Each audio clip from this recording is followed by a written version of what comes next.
ମାନେ ଗୋଟେ କଥା ଚିନ୍ତା କରନ୍ତୁ, ଆମେ ଏବେ ଅନଲାଇନରେ ଖାଇବା ଅର୍ଡର କଲେ ଗୋଟେ ଗୋଟେ ମିଟର ଟ୍ରାକ୍ କରିପାରୁଛେ କି ଡେଲିଭରି ବୟ କେଉଁଠି ପହଞ୍ଚିଲା। ହଁ, ଏକଦମ ଠିକ କଥା। ଆଖି ଆଗରେ ସବୁ ଲାଇଭ୍ ଦେଖାଯାଏ। ସେଇଆ ତ।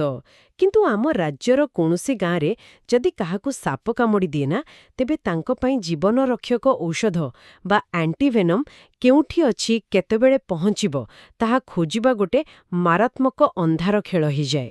ନିଶ୍ଚିତ ଭାବରେ। ଆଉ ଆମ ସିଷ୍ଟମର ସବୁଠାରୁ ବଡ଼ ବିଡ଼ମ୍ବନା ହେଉଛି ଏହି ବିପରୀତ ଚିତ୍ର। ଆଉ ଏହି ବିପରୀତ ଚିତ୍ରକୁ ନେଇ ଆଜି ଆମେ ଆଲୋଚନା କରିବାକୁ ଯାଉଛେ ଆମର ଏହି ଗଭୀର ବିଶ୍ଳେଷଣରେ। ଆଜି ହେଉଛି ମେ ମାସ 1 ତାରିଖ 2026। ଆଜି ଆମେ ଦେଖିବା ପ୍ରଶାସନରେ ହେଉଥିବା ବଡ଼ ପରିବର୍ତ୍ତନ, ପାଣିପାଗର ଅବସ୍ଥା, ଡିଜିଟାଲ ଦୁନିଆରେ ଲୋକଙ୍କର ଟ୍ରେଣ୍ଡସ୍, ଆଉ ଶେଷରେ ମଧ୍ୟପ୍ରାଚ୍ୟର ଯୁଦ୍ଧ କେମିତି ଆମ ରୋଷେଇ ଘରକୁ ପ୍ରଭାବିତ କରୁଛି। ଦେଖନ୍ତୁ, ଆମେ ଆଲୋଚନାଟା ପ୍ରଶାସନିକ ସଂସ୍କାରରୁ ହିଁ ଆରମ୍ଭ କରିବା। ଆମେ ଯେଉଁ ଓଡ଼ିଶା ଲୋକସେବା ଅଧିକାର ଆଇନ ବା ORTPSA କଥା କହୁଛ ନା, ତାର ମୂଳ ଉଦ୍ଦେଶ୍ୟ ଥିଲା ଲୋକଙ୍କୁ ନିର୍ଦ୍ଦିଷ୍ଟ ସମୟରେ ସେବା ଯୋଗାଇବା। କିନ୍ତୁ ବାସ୍ତବରେ ଆୟ ପ୍ରମାଣପତ୍ର ହେଉ ବା ଜାତିଗତ ପ୍ରମାଣପତ୍ର, ଲୋକଙ୍କୁ ଅଫିସ ଦୌଡ଼ିବାକୁ ପଡ଼ୁଥିଲା। ହଁ, ସେଟା ତ ସମସ୍ତେ ଜାଣିଛନ୍ତି। ବହୁତ ହଇରାଣ ହୁଅନ୍ତି ଲୋକ। ତେଣୁ ଏବେ ସରକାର ଗୋଟେ ଅଟୋ ଆପିଲ୍ ସିଷ୍ଟମ ଲାଗୁ କରିବାକୁ ଯାଉଛନ୍ତି ଏହି ମେ ମାସ ସୁଦ୍ଧା। ଏହାଦ୍ୱାରା ହେବ କ'ଣ, ଯଦି କିଏ ଅଧିକାରୀ ଫାଇଲଟାକୁ 15 କି 30 ଦିନ ଭିତରେ କ୍ଲିୟର ନ କରନ୍ତି, ତେବେ ଲୋକଙ୍କୁ ଅଭିଯୋଗ କରିବାକୁ ପଡ଼ିବ ନାହିଁ। ଆଚ୍ଛା, ମାନେ ନିଜେ ନିଜେ ଅପିଲ ହେଇଯିବ। ଏକଦମ ନିଜେ ନିଜେ ଫାଇଲଟା ସିଷ୍ଟମ ଦ୍ୱାରା ଆପେ ଆପେ ଉପର ଅଧିକାରୀଙ୍କ ପାଖକୁ ଚାଲିଯିବ। ଆଉ ଯିଏ ବିଳମ୍ବ କରିଥିବେ, ତାଙ୍କ ନାଁରେ ଗୋଟେ ଡିଜିଟାଲ ରେଡ୍ ଫ୍ଲାଗ ବା ସତର୍କ ସୂଚନା ଲାଗିଯିବ। ବାଃ, ଏଇଟା ତ କାଗଜପତ୍ରରେ ବହୁତ କ୍ରାନ୍ତିକାରୀ ଶୁଭୁଛି। ମାନେ ସିଷ୍ଟମ ନିଜକୁ ନିଜେ ସଫା କରିବ ଗୋଟେ ପ୍ରକାରର। ହଁ, କିନ୍ତୁ ଖାଲି ଏତିକି ନୁହେଁ, ଏହା ସହିତ ପ୍ରଶାସନିକ ସ୍ତରରେ ବଡ଼ ଅଦଳବଦଳ ମଧ୍ୟ ହୋଇଛି। 29 ଜଣ ବରିଷ୍ଠ OAS ଅଧିକାରୀଙ୍କୁ ବଦଳି କରାଯାଇଛି। ହଁ, ଖବରରେ ତ ଦେଖୁଥିଲି ଏଇଟା। କିନ୍ତୁ ମୋର ଏଠି ଗୋଟେ ବଡ଼ ସନ୍ଦେହ ଅଛି। ବାବୁଗିରି ବା ରେଡ୍ ଟେପ୍ ମାନେ ଖାଲି ଫାଇଲ ପଡ଼ି ରହିବା ତ ନୁହେଁ ନା। ଏହା ତ ଗୋଟେ ମାନସିକତା। ସିଷ୍ଟମ ହୁଏତ ଫାଇଲକୁ ତଳ ଅଧିକାରୀଙ୍କ ଠାରୁ ନେଇ ଉପର ଅଧିକାରୀଙ୍କ ପାଖକୁ ପଠାଇଦେବ। କିନ୍ତୁ ଯଦି ସେ ଉପର ଅଧିକାରୀ ମଧ୍ୟ ତାକୁ ଅଣଦେଖା କରନ୍ତି, ତାହେଲେ ମୁଁ ବୁଝିପାରୁଛି ଆପଣଙ୍କ କଥା। ମାନେ ଆମେ ନୂଆ ଟେକ୍ନୋଲୋଜି ଆଣିଦେବା, କିନ୍ତୁ ମଣିଷ ଭିତରେ ଆନ୍ତରିକତା କେମିତି ଆସିବ? ଦେଖନ୍ତୁ, ସେଥିପାଇଁ ଏଇ 29 ଜଣ OAS ଅଧିକାରୀଙ୍କ ବଦଳି କରାଯାଇଛି। ଯେତେବେଳେ ନୂଆ ଟେକ୍ନୋଲୋଜି ଆସେ, ପୁରୁଣା ଅଧିକାରୀମାନେ ତାକୁ ଅଟକାଇବାକୁ ଚେଷ୍ଟା କରନ୍ତି, କାରଣ ସେମାନଙ୍କ କ୍ଷମତା କମିଯିବ ବୋଲି। ଏହି ବଦଳି ଦ୍ୱାରା ସେହି ପୁରୁଣା ନେଟୱାର୍କକୁ ଭାଙ୍ଗିବାର ଚେଷ୍ଟା କରାଯାଉଛି। ଆଚ୍ଛା, ମାନେ ନୂଆ ଜାଗାରେ ଗଲେ ବାଧ୍ୟ ହେଇ ନୂଆ ସିଷ୍ଟମରେ କାମ କରିବେ। ହଁ, ଆଉ ଯେଉଁ ଆନ୍ତରିକତା କଥା କହିଲେ, ସରକାରୀ ବ୍ୟବସ୍ଥାରେ ଆନ୍ତରିକତା ନୈତିକତାରୁ ଆସେ ନାହିଁ, ବରଂ ପରିଣାମର ଭୟରୁ ଆସେ। ଯେତେବେଳେ ଅଧିକାରୀ ଜାଣିବେ ଯେ ତାଙ୍କ ଡିଲେ ହେବାଟା ଡ୍ୟାସବୋର୍ଡରେ ରେକର୍ଡ ହେଉଛି ଆଉ ତାଙ୍କ ପ୍ରମୋସନ ଅଟକିଯିବ, ସେତେବେଳେ ଆପଣାଛାଏଁ କାମ ଜଲ୍ଦି ହେବ। ହଁ, ଠିକ୍ କଥା। ମାନେ ଖାମାଖିଆଲି ମନୋଭାବଟା ତାଙ୍କ ପାଇଁ ମହଙ୍ଗା ପଡ଼ିବ। ଆଉ ଏକଦମ। ତେବେ ପ୍ରଶାସନିକ ସ୍ୱଚ୍ଛତା ପରେ ଆମେ ଟିକେ ଭିତ୍ତିଭୂମି ବିକାଶ ଆଡ଼କୁ ଯିବା। ଗ୍ରାମାଞ୍ଚଳରୁ ବହୁତ ଭଲ ଖବର ଆସୁଛି। କେନ୍ଦ୍ରମନ୍ତ୍ରୀ ଶିବରାଜ ସିଂ ଚୌହାନ ରାୟଗଡ଼ାରେ ପ୍ରାୟ 1698 କୋଟି ଟଙ୍କାର ପ୍ରଧାନମନ୍ତ୍ରୀ ଗ୍ରାମ ସଡ଼କ ଯୋଜନାର ଶୁଭାରମ୍ଭ କରୁଛନ୍ତି। ଆରେ ବାଃ, 1600 କୋଟି! ଏଇଟା ବହୁତ ବଡ଼ ନମ୍ବର। ହଁ, ଆଉ ସେତିକି ନୁହେଁ। ଉତ୍ତର ଓଡ଼ିଶାରେ TPNODL ଅଧୀନରେ PM ସୂର୍ଯ୍ୟଘର ଯୋଜନାରେ ପ୍ରାୟ 6300 ଉପଭୋକ୍ତା 0 ୟୁନିଟ୍ ବିଲିଂ ପାଇଛନ୍ତି, ମାନେ ମାଗଣା ବିଦ୍ୟୁତ୍। ଏଇଟା ପ୍ରକୃତରେ ଗୋଟେ ବଡ଼ ସଫଳତା। ଆଉ ଏସବୁ ଭିତରେ ଆସନ୍ତାକାଲି ମାନେ ମଇ 2 ତାରିଖରେ 10ମ ଶ୍ରେଣୀ ବା ମ୍ୟାଟ୍ରିକ୍ ବୋର୍ଡ ପରୀକ୍ଷା ଫଳ ବି ପ୍ରକାଶ ପାଇବ ଅପରାହ୍ନ 4ଟାରେ। ଦେଖନ୍ତୁ, ଏହି ତିନୋଟି ଯାକ ଖବର, ରାସ୍ତା, ସୌରଶକ୍ତି ଆଉ ଶିକ୍ଷା, ଏସବୁ ଗୋଟିଏ ଗ୍ରାମୀଣ ଅର୍ଥନୀତିର ତିନୋଟି ମୁଖ୍ୟ ସ୍ତମ୍ଭ। କେମିତି, ମାନେ ଟିକେ ଖୋଲିକି କୁହନ୍ତୁ। ଧରନ୍ତୁ, ରାୟଗଡ଼ାରେ ଯେଉଁ ରାସ୍ତା ତିଆରି ହେବ, ସେଠି ଆଦିବାସୀ ଅଞ୍ଚଳରେ ଚାଷୀମାନେ ନିଜ ଜିନିଷ ସହଜରେ ସହର ବଜାରକୁ ଆଣିପାରିବେ। ଦଲାଲଙ୍କ ଉପରେ ନିର୍ଭର କରିବେନି, ତାଙ୍କର ରୋଜଗାର ବଢ଼ିବ। ହୋ, ରାସ୍ତା ଭଲ ଥିଲେ ଗମନାଗମନ ସୁବିଧା ହେବ। ଆଉ ସେଇ ସୂର୍ଯ୍ୟଘର ଯୋଜନା କଥା ଦେଖନ୍ତୁ, ଯଦି ଗୋଟେ ଗରିବ ପରିବାର ମାସକୁ 1000 କି 2000 ଟଙ୍କା କରେଣ୍ଟ ବିଲ୍ ସଞ୍ଚୟ କରେ, ସେ ଟଙ୍କା ସେ କେଉଁଠି ଖର୍ଚ୍ଚ କରିବ? ନିଜ ପିଲାମାନଙ୍କର ପାଠ ପଢ଼ାରେ ହିଁ ଖର୍ଚ୍ଚ କରିବ ନା। ଆଉ ସେଇଥିପାଇଁ ମ୍ୟାଟ୍ରିକ୍ ରେଜଲ୍ଟ ଏତେ ଗୁରୁତ୍ୱପୂର୍ଣ୍ଣ ହୋଇଯାଏ। ଏସବୁ ଜିନିଷ ଗୋଟେ ମଲ୍ଟିପ୍ଲାୟର ଇଫେକ୍ଟ ଭଳି କାମ କରେ। ହଁ, ମାନେ ପିଲାମାନେ ରିଜଲ୍ଟ ଦେଖିବା ବେଳକୁ ଘରେ ମାଗଣା ସୌରଶକ୍ତି ଆଉ ଗାଁକୁ ପକ୍କା ରାସ୍ତା ପହଞ୍ଚି ସାରିଥିବ। ଶୁଣିବାକୁ ବହୁତ ଭଲ ଲାଗୁଛି। ନିଶ୍ଚିତ। କିନ୍ତୁ ଭିତ୍ତିଭୂମିରେ ଏତେ ସବୁ ବିକାଶ ସତ୍ତ୍ୱେ ଗ୍ରାଉଣ୍ଡ ରିଆଲିଟି କିମ୍ବା ବାସ୍ତବିକ ଅବସ୍ଥା ଆମ ପାଇଁ କେତେ ବଡ଼ ଆହ୍ୱାନ ସୃଷ୍ଟି କରୁଛି ତାହା ଦେଖିବା ଜରୁରୀ। କାରଣ ପ୍ରକୃତି ଆମ ସହ ଲୁଚୁକାଳି ଖେଳୁଛି। କଣ ସବୁ ଖବର ଅଛି ଆଜିର? ରାଜ୍ୟରେ ଏବେ ପ୍ରଚଣ୍ଡ ଗ୍ରୀଷ୍ମ ପ୍ରବଳ ଚାଲିଛି। ବଲାଙ୍ଗୀରରେ ପାରଦ 42.2 ଡିଗ୍ରୀରେ ପହଞ୍ଚିଲାଣି। ଜାତୀୟ ମାନବାଧିକାର କମିଶନ ବା NHRC ମଧ୍ୟ ସ୍ୱତନ୍ତ୍ର ପଦକ୍ଷେପ ନେବାକୁ ନିର୍ଦ୍ଦେଶ ଦେଇଛନ୍ତି। ବାପରେ, 42 ଡିଗ୍ରୀ ଉପରେ? ହଁ, ଆଉ ବୌଦ୍ଧ ଜିଲ୍ଲାରେ ସ୍କୁଲ କଲେଜ 5 ଦିନ ପାଇଁ ବନ୍ଦ ରଖିବାକୁ ପଡ଼ିଛି।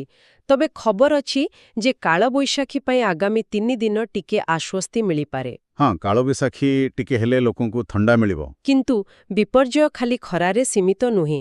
କଳାହାଣ୍ଡିରେ ଲଗାତାର ଦ୍ୱିତୀୟ ଦିନ ପାଇଁ ମୃଦୁ ଭୂମିକମ୍ପ ଅନୁଭୂତ ହୋଇଛି।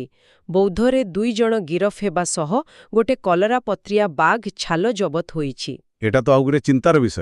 ଆଉ ସବୁଠାରୁ ଦୁଃଖଦ ଖବର ହେଉଛି ଅନୁଗୁଳର ପାଲଲାହାଡ଼ାରେ ଚିକିତ୍ସାରେ ବିଳମ୍ବ ଯୋଗୁଁ ସାପ କାମୁଡ଼ାରେ ଜଣେ ମାଆଙ୍କର ମୃତ୍ୟୁ ହୋଇଛି।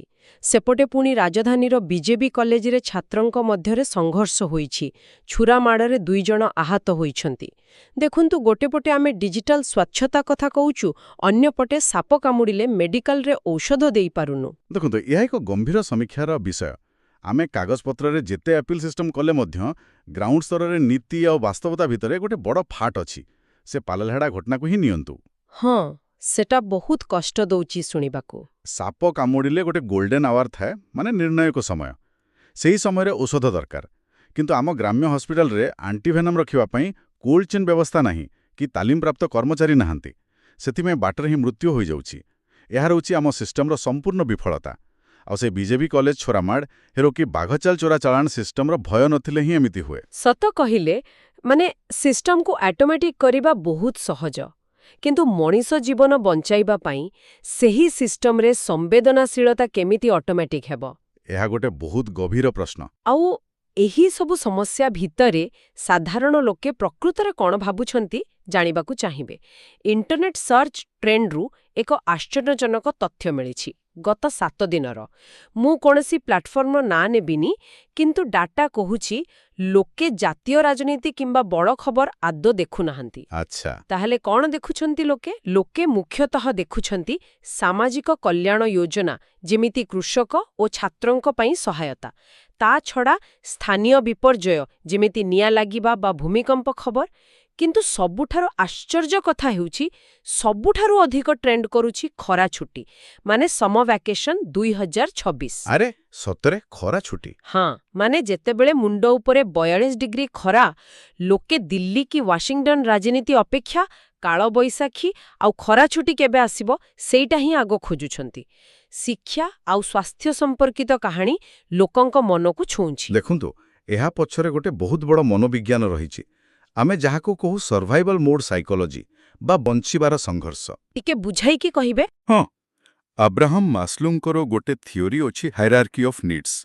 ଯେତେବେଳେ ମଣିଷ ଉପରେ ସଙ୍କଟ ଆସେ, ଧରନ୍ତୁ ଏଇ ଯେମିତି ପ୍ରଚଣ୍ଡ ଖରା ହେଉଛି, ମସ୍ତିଷ୍କ କେବଳ ନିଜର ଶାରୀରିକ ସୁରକ୍ଷା କଥା ହିଁ ଭାବେ। ସେତେବେଳେ ଜାତୀୟ ବା ଅନ୍ତର୍ଜାତୀୟ ଖବର ତାକୁ ଦରକାର ନଥାଏ। ତାର ଧ୍ୟାନ କେବଳ ଥାଏ ଯେ ମୋ ପିଲା ଖରାରେ ସ୍କୁଲ ଯାଇ ଅଂଶୁଘାତର ଶିକାର ହେବନି ତ, ମୋ ଫସଲ ବଞ୍ଚିବ ତ। ହଁ, ଠିକ୍ ସେଇଆ। ମାନେ ଘରେ ନିଆଁ ଲାଗିଥିଲେ ଲୋକ ବାଲ୍ଟିଏ ପାଣି ଖୋଜିବେ, ବିଶ୍ୱ ଜଳବାୟୁ ପରିବର୍ତ୍ତନ ବିଷୟରେ ବହି ପଢ଼ିବେନି। ଏକଦମ ଠିକ୍ ଉଦାହରଣ ଦେଲେ। କିନ୍ତୁ ଗୋଟେ ବିରୋଧାଭାସ ମଧ୍ୟ ଅଛି ଏଠି।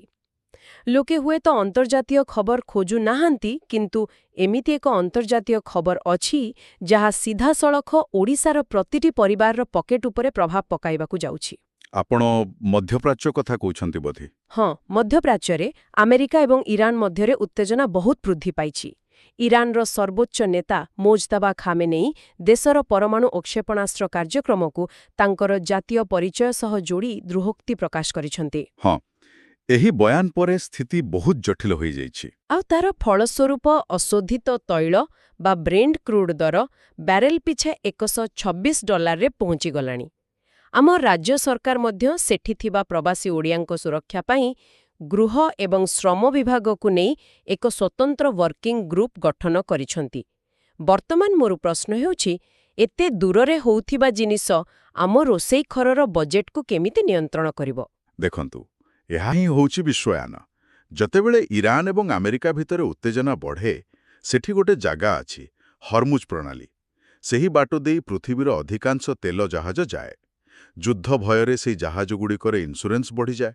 ତେଣୁ କ୍ରୁଡ୍ ଅଏଲ୍ ଦର ମଧ୍ୟ $126 ହୋଇଗଲାଣି। ଆଚ୍ଛା, ଆଉ ଭାରତ ତ ଭୂତ ତେଲ ବାହାରୁ କିଣେ। ନିଶ୍ଚିତ। ଆଉ ଯେତେବେଳେ ତେଲ ଦାମ ବଢ଼ିବ, ଆମ ଦେଶରେ ପେଟ୍ରୋଲ ଡିଜେଲ ଦାମ ବଢ଼ିବ। ଭାବନ୍ତୁ, କଟକ କି ଭୁବନେଶ୍ୱରକୁ ଯେଉଁ ଟ୍ରକରେ ପରିବା ବା ଅନ୍ୟାନ୍ୟ ଜିନିଷ ଆସୁଛି, ତାର ଭଡ଼ା ବଢ଼ିଯିବ। ବାପ୍ରେ।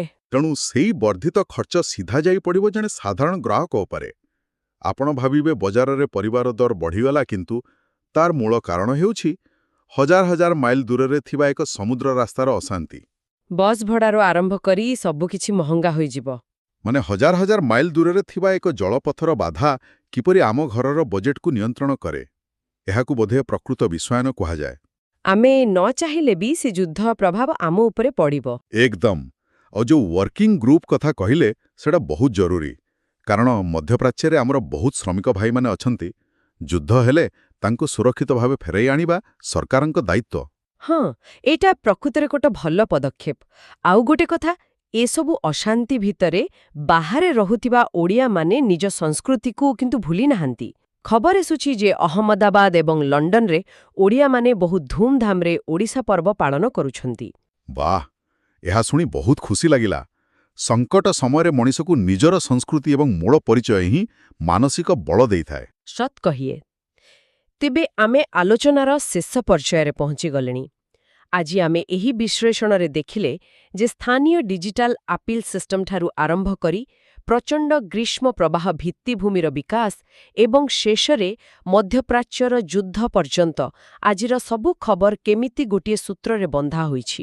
ହଁ, ଆଉ ସବୁଠାରୁ ବଡ଼ କଥା ହେଲା, ନୀତି କେବଳ ଘୋଷଣା ହେଲେ ହବନି, ତାର ସଠିକ୍ କାର୍ଯ୍ୟକାରିତା ବହୁତ ଜରୁରୀ। ନିଶ୍ଚିତ ଭାବରେ। ଆଉ ଶେଷରେ ଆମ ଶ୍ରୋତାମାନଙ୍କ ପାଇଁ ଗୋଟେ ପ୍ରଶ୍ନ ଛାଡ଼ିଯାଉଛି।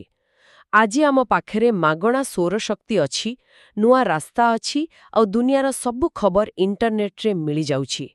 କିନ୍ତୁ ଯେତେବେଳେ ସ୍ଥାନୀୟ ଚିକିତ୍ସାଳୟରେ ଗୋଟେ ସାପ କାମୁଡ଼ା ଔଷଧର ଅଭାବ ଦେଖାଯାଉଛି, ଆଉ ସୀମାନ୍ତରେ ଯୁଦ୍ଧ ଆମ ଅର୍ଥନୀତିକୁ ଦୋହଲାଇ ଦେଉଛି, ସେତେବେଳେ ଏସବୁ ସୁବିଧା ପ୍ରକୃତରେ କେତେ ସୁରକ୍ଷିତ? ବହୁତ ଗୁରୁତ୍ୱପୂର୍ଣ୍ଣ ପ୍ରଶ୍ନ ଏଟା। ଏକ ବିକଶିତ ରାଜ୍ୟ ଗଠନ କରିବା ପାଇଁ କ'ଣ ଥିବେଳ ଟେକ୍ନୋଲୋଜି ଯଥେଷ୍ଟ, ନା ମାନବିକ ସ୍ତରରେ ସଂସ୍କାର ଅଧିକ ଆବଶ୍ୟକ? ଏହା ଉପରେ ନିଶ୍ଚୟ ଚିନ୍ତା କରିବେ। ତେବେ ଆଜିର ଏହି ଆଲୋଚନାରେ ଭାଗ ନେଇଥିବାରୁ ଏବଂ ଶେଷ ଯାଏ ଶୁଣିଥିବାରୁ ଆପଣ ସମସ୍ତଙ୍କୁ ଅନେକ ଅନେକ ଧନ୍ୟବାଦ।